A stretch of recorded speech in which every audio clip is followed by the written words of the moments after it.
सारा विश्व रे निजर श्रम और प्रतिभा बल भारत पई सुनाम आनिथिबा प्रवासी भारतीय माननकु ओडिशा स्वागत करुछि।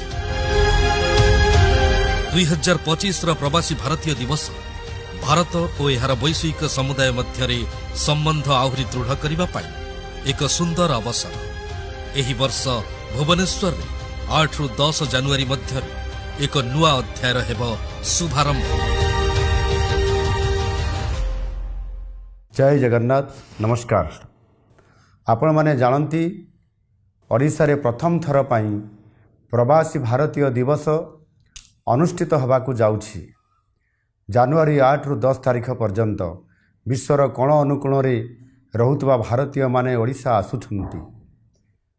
अनेक वर्ष परे आम ओडिया माननक पई एहा एक अपूर्व सुजोग। विश्व दरबार रे ओडिशार मर्यादा को सम्मान को प्रतिष्ठित करिया पई आमे समस्ते संकल्पबद्ध। एही 3 दिन पर्यंत समस्त अतिथि माने भुवनेश्वर रे रहिबे एवं अनेक पर्यटन स्थल को मध्य बुलिबा को जिबे। तेणु मु आपण मान को निवेदन करूछि आपण माने एही समय रे आमर प्रवासी अतिथि माननकु स्वागत करंतु और यथोचित सम्मान प्रदर्शन करंतु। सेमाने जेपरी अनुभव करिवे जे सारा ओडिशा समान को स्वागत करिया पाई प्रस्तुत रहिछि। रास्ता घाटरे सेमाने किछि आवश्यकता अनुभव कले सेमान को तुरंत साहाय्य करंतु।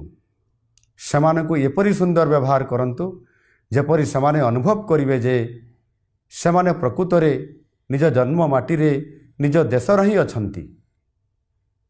एही समय रे आमर रास्ता घाट परिष्कार रखिबा मध्य आमर दायित्व।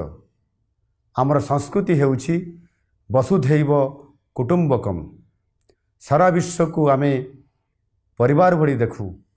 प्रवासी माने तो सहजरे आम निजर। आसंतु आमे समस्ते मिसी प्रवासी भारतीय दिवस को सफल करिबा।